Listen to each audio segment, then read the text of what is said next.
오늘 하나님이 주시는 말씀은 갈라디아서 3장 15절에서 22절까지의 말씀입니다. 제가 봉독해 드리도록 하겠습니다. 형제들아, 내가 사람의 예대로 말하노니 사람의 언약이라도 정한 후에는 아무도 패하거나 더하거나 하지 못하느니라. 이 약속들은 아브라함과 그 자손에게 말씀하신 것인데 여럿을 가리켜 그 자손들이라 하지 아니하시고 오직 한 사람을 가리켜 네 자손이라 하셨으니 곧 그리스도라. 내가 이것을 말하노니 하나님께서 미리 정하신 언약을 430년 후에 생긴 율법이 폐기하지 못하고 그 약속을 헛되게 하지 못하리라. 만일 그 유업이 율법에서 난 것이면 약속에서 난 것이 아니니라. 그러나 하나님이 약속으로 말미암아 아브라함에게 주신 것이라. 그런즉 율법은 무엇이냐? 범법함으로 더하여진 것이라.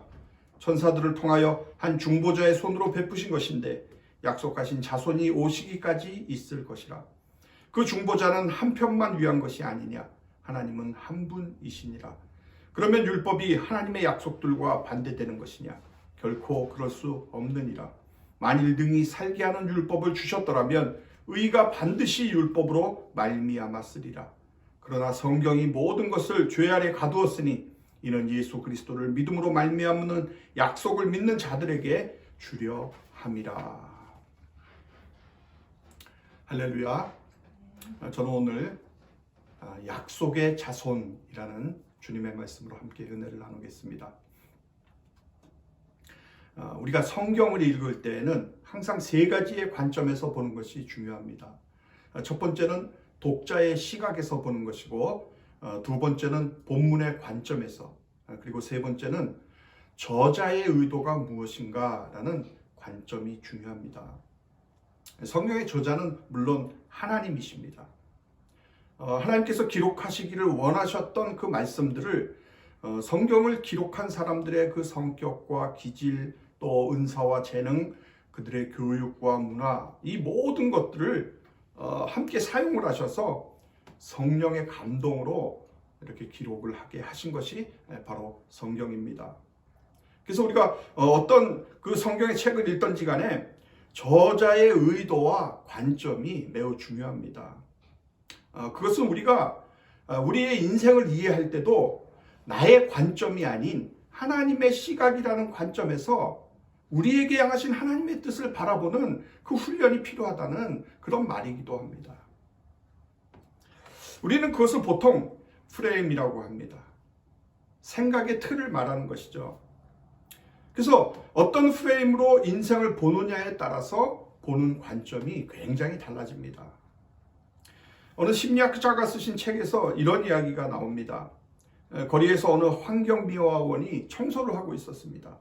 그래서 지금 뭐하고 계시느냐고 물었더니 나는 지구의 한 모퉁이를 쓸고 있습니다 라고 이렇게 대답을 했다고 합니다. 멋있는 말이 아닙니까?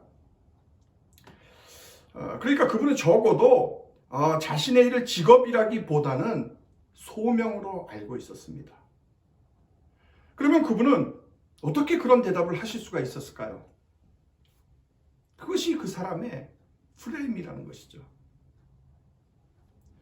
여러분, 비행기에서 본 지구와 우주선에서 본 지구는 다릅니다.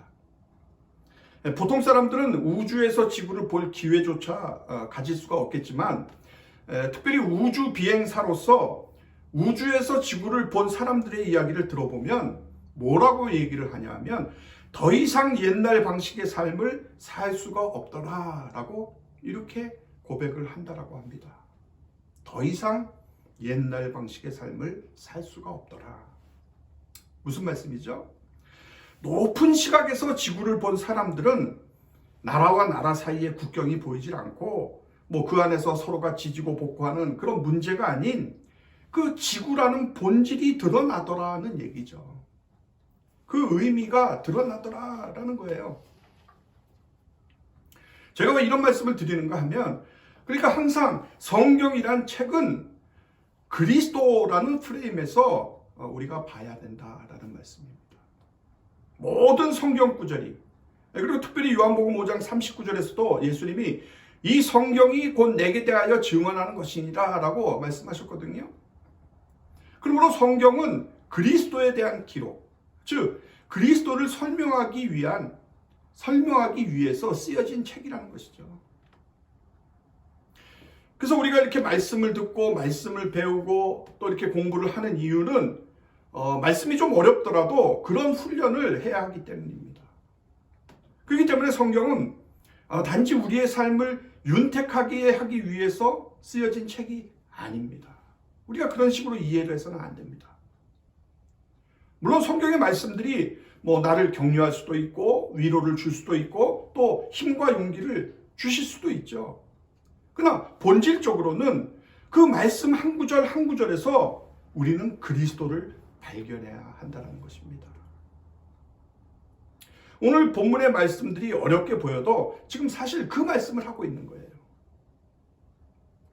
자, 유대인들은 그들의 혈통으로 인해서 자기들이 아브라함의 자손이라고 얘기를 하지만 사도 바울은 그들이 아니라 도리어 아브라함은 믿음의 약속을 받은 사람이기 때문에 믿음으로 하나님의 은혜를 바라는 이방인 그리스도인들, 즉 우리들이 참 아브라함의 자손이다라고 하는, 정말 유대인들의 입장에서 봤을 때는 억지스럽다고 할 수 있을 만큼의 참으로 파격적인 그러한 말씀들을 지난 시간을 통해서 우리들에게 주셨고, 우리들은 그 말씀을 통해서 굉장히 중요한 사실을 깨달았습니다. 그리스도인들은 눈에 보이는 것을 가지고 사는 사람들이 아니라 믿음을 가지고 보이지 않는 하나님의 약속을 바라며 사는 사람들이구나. 가치관이 다르구나. 우리가 이것을 배웠습니다. 오늘 본문으로 넘어오면서 바울은 또 하나의 중요한 연결고리 부분을 말씀을 하고 있습니다. 우리가 아브라함의 자손인데 그러면 우리가 구체적으로 어떻게 아브라함의 자손이 될 수가 있느냐? 믿음으로 아브라함의 자손이 된다는 말이 무엇이냐라는 것인데, 그 중요한 연결고리가 바로 그리스도라는 겁니다. 그리스도가 바로 아브라함에게 약속해 주셨던 그 하나님의 복과 오늘날 우리와 연결을 시켜주는 고리가 된다는 것입니다. 사도 바울은 오늘 본문을 통해서 하나님이 아브라함에게 주셨던 창세기 13장과 17장에 나오는 그 구체적인 약속의 말씀들을 인용을 하고 있습니다. 먼저 본문 15절을 보겠습니다. 형제들아, 내가 사람의 예대로 말하노니 사람의 언약이라도 정한 후에는 아무도 패하거나 더하거나 하지 못하느니라. 자, 여기에 보면 언약이라는 단어가 처음으로 등장을 합니다. 이 언약이라는 단어는 사도 바울 당시에 법률적인 유언이라는 의미로 사용되었던 디아세케라는 단어입니다. 지금 사도 바울은 그 단어를 사용을 하고 있는데, 그러니까 바울의 말의 요점은 무엇인가 하면 유언장에 쓰여진 요청과 약속들은 변경할 수가 없다라는 것입니다. 그러니까 다시 말해서 유언장은 분명히 유언을 한 사람이 죽으면 다른 사람들에 의해서 변경될 수가 없잖아요. 그 법적인 배경이 어떻든 간에 사람의 유언장을 무시하거나 거기에 뭔가를 추가할 수 없다면 하나님의 약속은 훨씬 더 변경할 수가 없다, 이것입니다. 그래서 본문 17절에서 바울은 아브라함에게 하신 약속보다 모세가 율법을 440년 후에 받았다라는 점을 들어서 이 모세의 율법은 아브라함에게 하신 하나님의 그 유언과도 같은 강력한 약속을 율법이 어떻게 폐기를 하고 어떻게 그것을 율법이 헛되게 하겠는가라고 이렇게 말을 하고 있는 것입니다. 그러니까 만약에 율법이 구원의 방편으로 주어진 것이라면 하나님이 우리에게 구세주가 필요하지 않다고 하신 것이에요. 언약이 아니라 행위를 보고 복을 주시기로 결정하셨다라는 그런 뜻이 된다는 것이에요.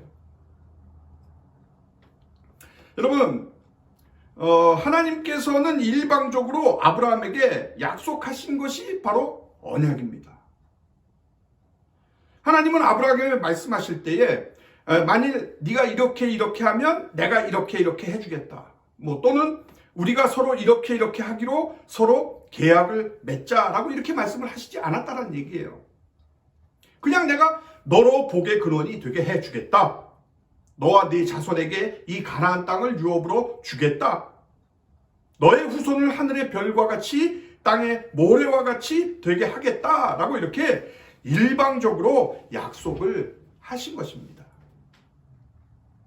그것을 잘 나타내주고 있는 말씀이 창세기 15장에서 하나님이 아브라함과 나중에 언약식을 행할 때에 짐승들을 쪼개놓고 그 사이로 누구만 지나가시죠?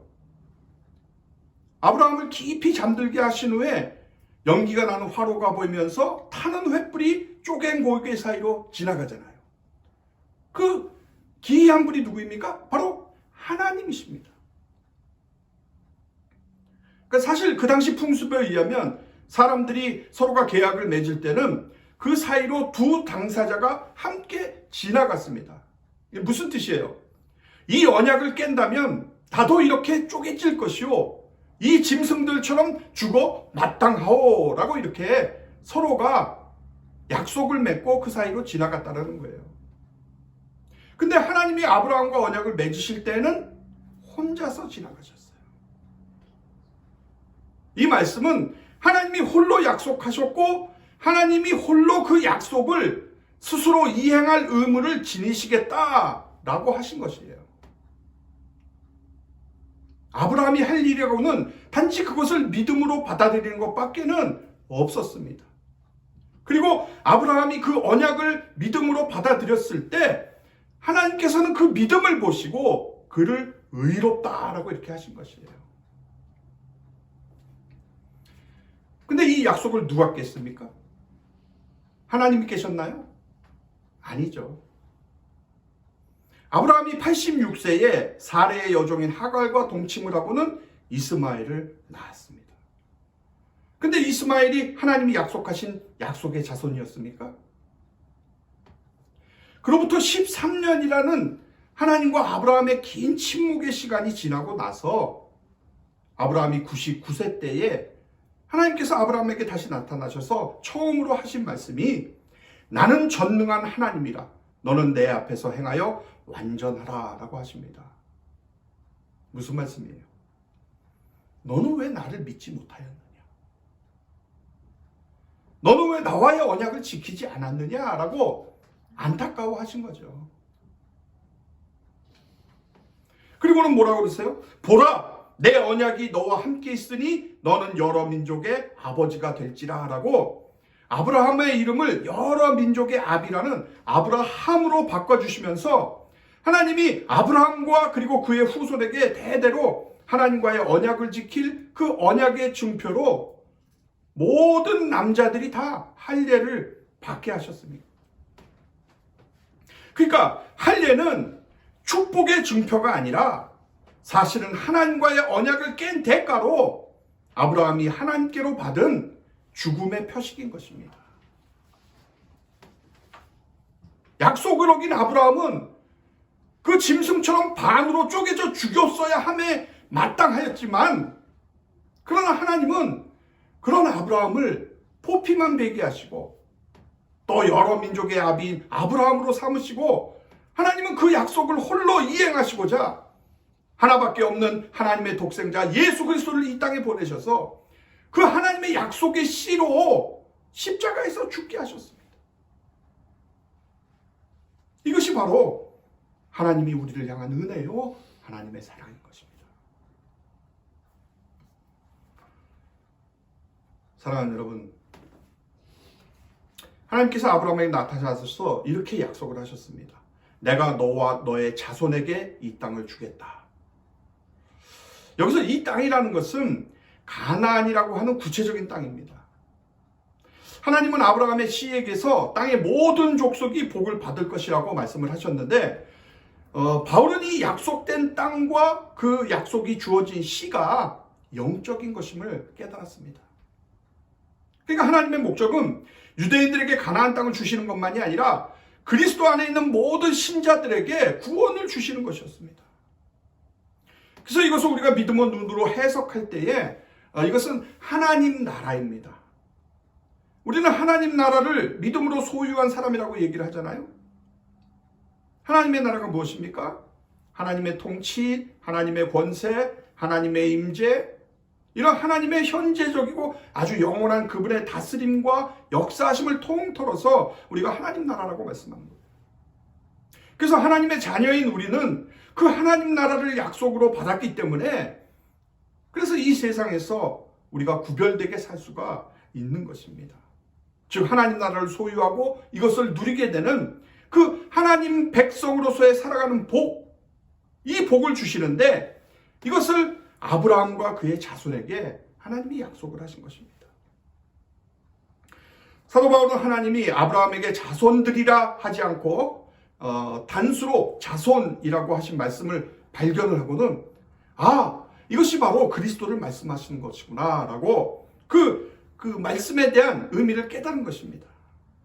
그러니까 그 하나님께서 아브라함과 그 자손에게 주셨던 약속의 성취를 바로 그 자손 되신 그리스도가 오심으로 그 모든 약속들이 성취되었다라는 것을 깨달아 알게 되었습니다. 그래서 오늘 말씀에서 그것을 강조하고 있는 거예요. 다시 말해서 우리가 어떻게 하나님이 아브라함에게 주셨던 그 축복의 약속을 얻을 수가 있는가 하면 바로 예수 그리스도를 통해서 얻는 것입니다. 그러니까 우리가 그 참아들 대신 그리스도와 연결이 되면 그 그리스도 안에 있으면 그 그리스도를 통하여 우리가 믿음으로 아브라함의 자손이 된다라는 것이죠. 창세기로부터 약속해 주신 그 모든 복에 즉 하나님 나라의 유업에 참여하는 그 길이 바로 예수 그리스도라는 것입니다. 여러분 예수님께서는 내가 곧 길이요 진리요 생명이니 나로 말미암지 않고는 아버지께로 올 자가 없느니라 라고 말씀을 하셨습니다. 대부분의 사람들이 이 말씀을 예수를 믿어야 죽어서 천국에 가는 것으로 그렇게 생각들을 합니다. 그러나 아버지께로 간다라는 말씀은 아버지의 약속에 참여하고 아버지의 기업을 받고 하나님을 아버지로 모실 수 있는 그 성도로서의 특권을 누리게 되는 그 모든 것들을 말씀하고 있는 것입니다. 그러므로 오직 예수님만이 곧 하나님과의 연결고리가 되는 것입니다. 그러면서 오늘 사도 바울은 율법과 그리스도와의 관계에 대해서 말씀을 해주고 있습니다. 자, 여러분 17절을 보시기 바랍니다. 17절에 보니까 아브라함과 모세의 사이가 430년이었다고 말합니다. 아브라함에게는 약속을 주셨고 430년이라고 하는 시간이 지난 후에 지금 모세라고는 구체적으로 말하지는 않지만 19절에 한 중보자라고 하는 것은 모세를 말하고 있습니다. 즉 모세를 통해서 율법을 주셨습니다. 그러면 도대체 그 율법을 왜 주셨냐는 것이죠. 유대인들에게는 율법이 생명의 보장이 되고 율법이 가장 중요한 삶의 축이 되었습니다. 그들은 자신들이 아브라함에게 속한 자라고 이렇게 하면서도 결국은 그것보다 더 중요하게 율법을 생각합니다. 율법이 생명의 길이라는 것이죠. 그러나 바울은 지금 아브라함의 약속이 먼저이고 그 약속을 보조하기 위해서 율법이 주어졌다라고 이렇게 얘기하고 있는 겁니다. 그러면서 율법의 참다운 기능이 무엇인가를 말씀을 하고 있습니다. 그것이 오늘 본문 19절인데 그런즉 율법은 무엇이냐? 범법함으로 더하여진 것이라.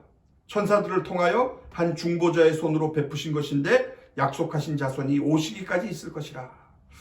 자, 여기에 보면 왜 율법을 주셨는지에 대해서 지금 바울은 범법함으로 더하여진 것이라 이렇게 말씀을 합니다.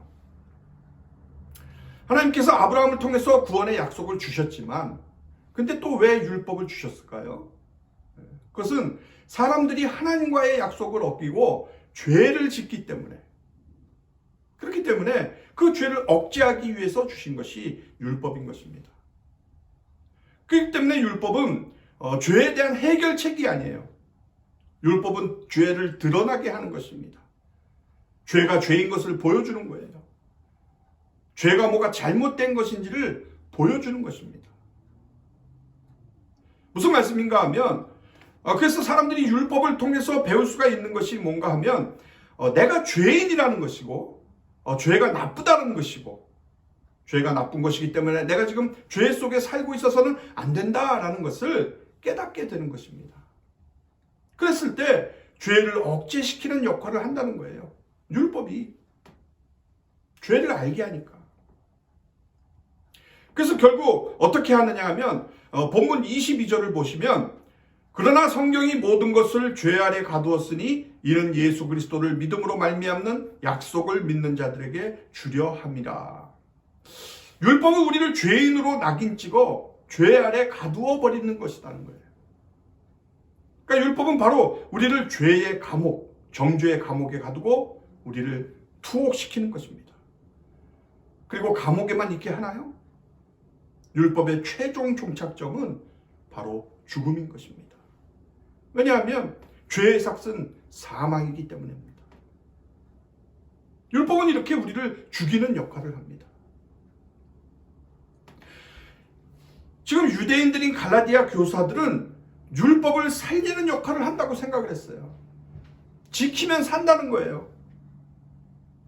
그러나 율법은 행하면 살고 행하지 않으면 저주를 받는 그런 중립적인 상태에서 주어진 것이 아니라는 거예요. 이미 범죄한 죄인들에게 주어진 것이 율법인 것입니다. 그러므로 율법으로는 그 어느 누구도 의롭다함을 받아서 구원에 이를 수가 없는 것입니다. 사랑하는 성도 여러분, 율법의 정죄로 인해서 얻어맞고 찢겨져 있어야 우리는 그 상처를 싸매어 주시는 복음을 간절히 소망할 수가 있습니다.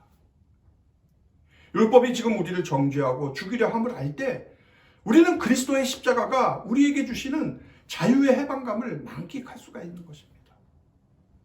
율법이 우리에게 가져다주는 그 지옥의 절망감을 먼저 맛보야만 우리는 믿음으로 의롭다함을 입고 약속으로 구원받게 되는 그 하나님의 은혜가 얼마나 귀중한 줄을 비로소 알게 되는 것입니다. 그러므로 나 자신이야말로 약속의 자손이신 그리스도를 통한 구원이 꼭 필요한 죄인임을 우리가 절실히 깨닫고 주님 앞에 솔직하게 나아가 자복하는 성도들이 되시기를 주님의 이름으로 축복합니다. 오늘 우리 한 사람 한 사람이 나 개인의 죄를 발견하고 주님의 보혈로 씻음받아 구원의 기쁨을 맛보는 그런 저와 여러분들이 되시기를 주님의 이름으로 축원합니다.